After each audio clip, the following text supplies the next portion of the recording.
गर्लफ्रेन्डकै घरमा बहिनी target 070300 by unknown comments Vinita मेरी गर्लफ्रेन्ड की बहिनी हो। सायद उसकी दीदी भन्दा पहिले विनिता भेटिएकी भए उसलाई गर्लफ्रेन्ड बनाउने थिए। उसका आँखा उसको दिदीको जस्तो कामुक थिएनन्, तर उसको शरीरको चालमा उसकी दिदीको भन्दा बढी लचकता थियो। उसका शरीर उसकी दिदीको भन्दा आकर्षक फिगर थियो। उसकी दिदीको भन्दा उसका स्तन ठूला थिए। उसकी दिदीको भन्दा उसको पुठो मिलेको थियो। अनि ऊ उसकी दिदी भन्दा सलक्क परेकी अनि मिजासिली थिई। तर यी कुराले म उतिर आकर्षित भएको थिइनँ। केवल उसको एक गुणको कारण नजिक पर्नासाथ उसलाई च्याप्प समातो हुन्थ्यो। ऊ नजिक हुनासाथ उसका ती टी-सर्टभित्र टाइट छोपिएका स्तन निमोठु जस्तो हुन्थ्यो। ऊ नजिक आउनासाथ उसको पुठोमा जोडले ठोक्ने मन हुन्थ्यो। ऊ नजिक हुनासाथ उसको योनिमा एकैपटक ठुलै लिम्न छिराएर उसको ओठमा चर्को स्वरमा एया सुन्ने इच्छा तीव्र हुन्थ्यो। त्यही एक कारण थियो जसले गर्दा उसको नजिक पर्दा यौन उत्तेजनाले सीमा नाग्न खोज्थ्यो। यता विनिताकी दिदीसँगको नग्न सम्भोग पनि आजभोलि बोरिङ हुन थालेको थियो। घरमा एक्लै हुँदा विनिताले म्यासेज गर्थी। केही घर पर भाडामा बस्थे। केही बेरमै उसको बेडरुममा पुग्दा ऊ तातेर बसेकी हुन्थी। कहिले अर्धनग्न त कहिले पुरै नग्न। किसबाट सुरु हुन्थ्यो। अनि तङ किस।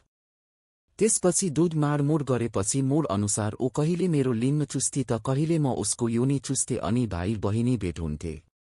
थरीथरीको पोज अब हाम्रो लागि नौलो थिएन। सेक्समा रोमाञ्चकताको कमी हुन थालेको थियो। ऊ सन्तुष्ट हुन्थी तर ती एउटै चिज दिनहुँ चलाउँदा एउटा बच्चोले त नयाँ खेलौना माग्छ भने म त वयस्क केटो थिए। केही समयदेखि उसकी बहिनी विनितामाथि मेरो आँखा परेको थियो। गर्लफ्रेन्डसँग खाटमा मच्चिएपछि रुमबाट बाहिर निस्केर हामी चिया पिउन टिभी रुममा छिर्थ्यौं। अधिकांश समय दिउँसो घरमा गर्लफ्रेन्ड मात्र हुन्थी। परिवारका सबैले मलाई चिनेको हुँदा र हामी बीचको सम्बन्धको कुनै भेउ कसैले नपाएको हुँदा हामी ढुक्कले गफ गरेर बस्ने गर्थ्यौं। त्यो दिन विनिता कलेजमा चाँडै बिदा भएकाले छिटै घर आइपुगेकी थिई। विनिता सोफामा मेरो साइडमा बसी उसकी दिदी खाजा बनाउँछु भनी किचनमा छिरेपछि विनिता र म टिभी हेर्दै गफ गर्न थाल्यौं। कुन च्यानल हेर्ने? लगाउन कुनै जे हेर पनि हुन्छ। रिमोट मेरो अर्को साइडमा थियो। रिमोट खोज्दै ऊ मेरो साप्रामा अडिएर रिमोट पुग्न हात लम्काई। उसको बास्ना नाकमा छिर्यो। उसको पसिनाको गन्धमा अचम्मको कामुकता थियो। रिमोट लिएर च्यानल छान्न लाग्दासम्म उसको शरीरको कडा बास्नाले केही बेर अघि गर्लफ्रेन्डसँग थाकेर आएको मेरो लिम्ब एकाएक तीव्रसँग उत्तेजित हुन थाल्यो। केही अप्ठ्यारो पनि लाग्यो। तर त्यो एकैपलमा विनिताको शरीरप्रति अनौठो आकर्षण जन्मियो। विनिताप्रतिको आकर्षण यति तीव्र रूपमा बढ्यो कि तत्कालै अहिले उसलाई नङ्ग्याइहाल्यो जस्तो भयो। उसको शरीरको एक एक केस्रा केलाएर त्यसको बास्नको सुख भोग गर्न मन भयो। उसको अङ्ग अङ्ग चुम्दै चुस्दै उसको जवानीको रसपान गर्ने उत्कण्ठा यति बढ्यो कि मैले ख्यालै नगरी उसका कपाल खेलाउन थालेछु। आफ्नो कपाल चलाएको देखेर उसले हाँस्दै मतिर हेरी। अनि अगाडि झुकेर साउती मारेजै भनी मेरो कपाल मन परेको हो? उसको प्रश्नसँग उसको मादक हाँसो अनि ऊ नजिकिँदा उसको शरीरबाट आएको त्यो बास्नाले मेरो आवेग बढ्न थाल्यो। किन? मन परे के गर्छौ र उसको कपालको जरा जरा खेलाउँदै उसको कान नजिक पुगेर साउती मारे।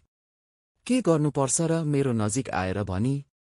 उसको कपालमा हातका औला दौडाउँदै कानको नजिक गएर उसको कान बिस्तारै टोकेर भने, फेरि तिमीलाई दुख्ला नि त? ऊ लाजले रातो भइसकेकी थिई।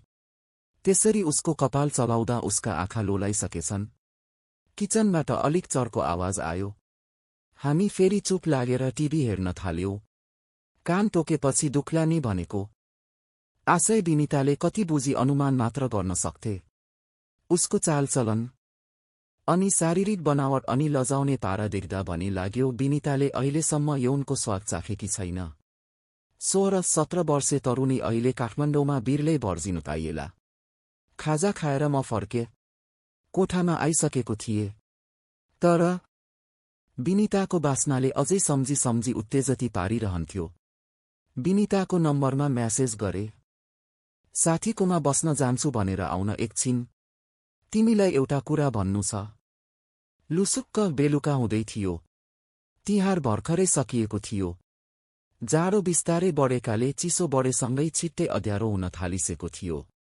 बिनितासँगको त्यो छोटो संवाद अनि कानकुसी सम्झदै खाटमा पल्टेर टिभी हेर्दै थिए। ढक ढक खुल्लै छ, मैले भित्रैबाट भने। बिनिता मन्द चालमा कोठामा छिरी अनि खाटको छेउमा उभिई। घरमा के भनेर आयौ? साथीकोमा बस्न जान्छु भनेर आएको नि, छिट्टो भन्नु त के भन्नुपर्ने हो? अनि म हिँडिहाल्छु। जाने भए म पुर्याइदिहाल्छु, हतार नगर्न। आऊ बस, टिभी हेर्दा कुरा गर्ने। टिभीमा दिउँसोकै च्यानल हिन्दी गीत बज्दै थियो। खाटको साइडमा एउटा सिरानी राखिदिए। ऊ टाउको सिरानीमा अडेर खाटमा लम्पसार परी। फेरि त्यही उत्तेजित बासनाले मन भरियो। उसको कपाल मुसार्न थाले।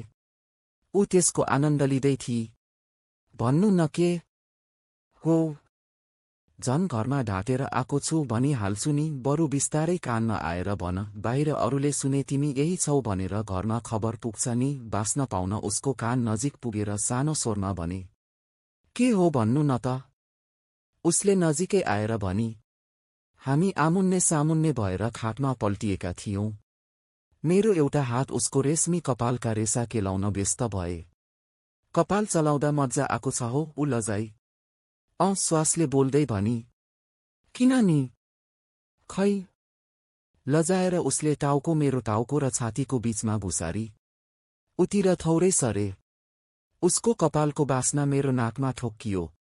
देब्रे हातले कपाल चलाउँदै दाहिने हात उसको कम्मरमा पुर्याए। यहाँ पनि मज्जा हुन्छ कि? खै। उसको स्वर सिरानीमा ठोक्किँदा सानो सुनियो। उसको धड्कनको गति बढ्न थालेकाले छिटो छिटो श्वास फेर्न थाली। कम्मरबाट टी सर्ट मुनि हात छिराएर ढाडमा पुर्याए।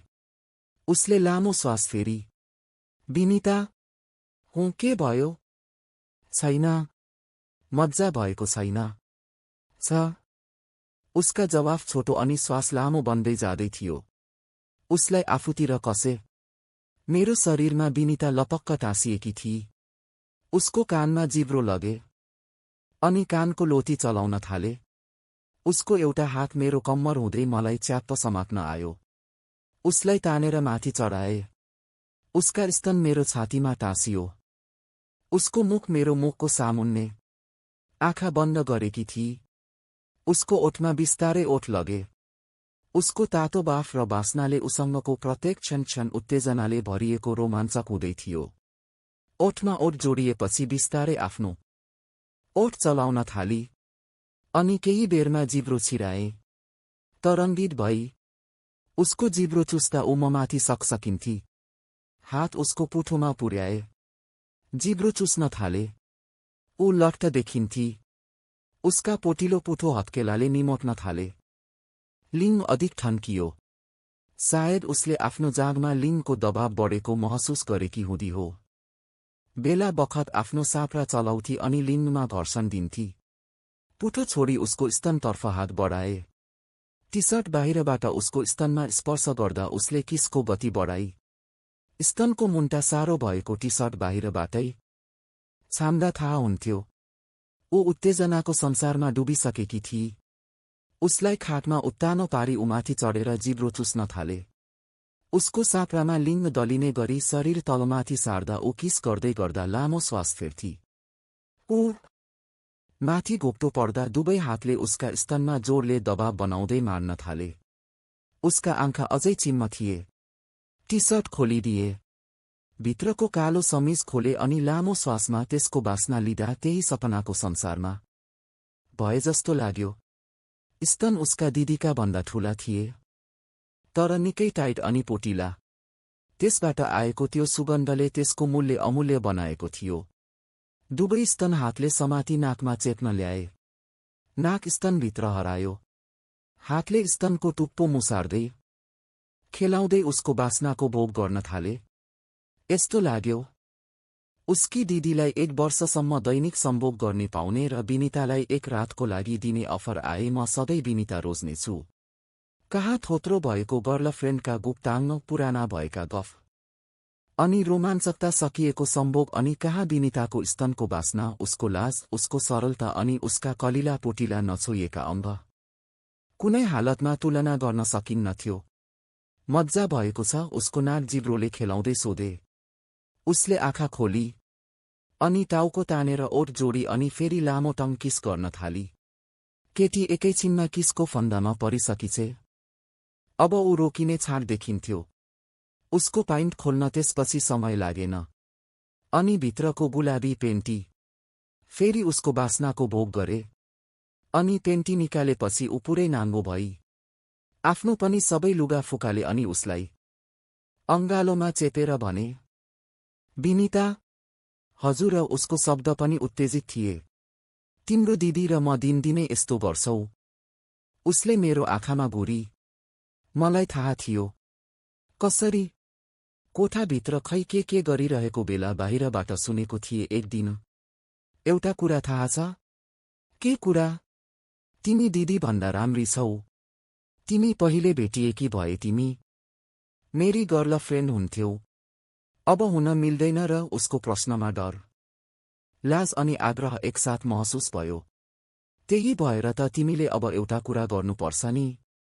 के कुरा? उसको हात लिङ्गमा पुर्याए समात्न लगाए। अबुई के भयो? कति ठुलो भएको? पहिले देखेकी थिइनौ? अहन। भाइहरूको देखेको थिए सानो सानो। यो पनि त भाइ नै त हो। तिम्रो बहिनीसँग भेट गराउनु पर्छ अहिले। मेरो बहिनी कहाँ छ र? उसले कुराको आयस बुझिन। हातले पहिलो पटक उसको योनिमाथिका कैला रौँ खेलाए। यो के त? त्यसको नाम त अर्कै होइन र? के हो भन त? पुती। उसले मुस्काउँदै लजाउँदै भनी। उसको पुतीको टुप्पोमा जिब्रोको टुप्पो पुर्याउँदा उसले पुठो उचाली अनि घोप्टो परेर उसको बहिनीको रस चुस्दै गए। जिब्रोले खेलाउँदै गर्दा उसको योनिमा बिस्तारै मूल फुट्न थाल्यो। अनि उसलाई त्यसरी नै राखेर लिङ्ग योनिको टुप्पोमा पुर्याए। अनि भित्र छिराउन बल गरे। एया अलिक जोडले नै कराई। बाहिर सुनिन्छ। नबोल है। दुख्यो एकछिन दुख्छ अनि पछि मजा हुन्छ। त्यसैले त तिम्रो दिदीले दिनदिनै बोलाउँछे। एकछिन खपाई फेरि जोडले छिराउन खोजे गएन। उसको मुखबाट फेरि एया फुस्कियो। यो पटक एउटा हातले उसको मुख थुनेर एकैसाथ जोडले बल गरे। सायद हातले नथुनेको भए उसको घरसम्मै सुनिने गरी चिच्याउने थिए होली। ऊ छटपटाई। मुख खोलिदिए। बो दुख्यो। अर्को पटक गर्ने? अब आजै गर्ने नि। अर्को पटक त कहिले हो कहिले। एकपटक छिरेपछि बिस्तारै लय मिलाउँदै विनिताको पुती चिक्न थाले। केही बेर दुख्यो भनिरही तर पछि आनन्द मान्न थाली। उसँग पहिलो सेक्स उसकी दिदीसँगको भन्दा लामो समय कायम भयो। मजेदार अनि बास्नादार रह्यो। रातभरि विनिता र मैले केही नयाँ पोजमा चिकामारी गर्यौं। अनि बिहान ऊ घर फर्की। आजभोलि विनिता नहुँदा उसकी दिदी चिक्न घरमै पुग्ने गर्छु। विनिता कलेज सकिएपछि आधी एक घण्टाको लागि मेरोमा आउने गर्छे। उता दिदीसँगको वयस्क चिकाई, यता बहिनीसँगको बास्नादार चिकाई। जिन्दगीमा यति भएपछि के चाहियो?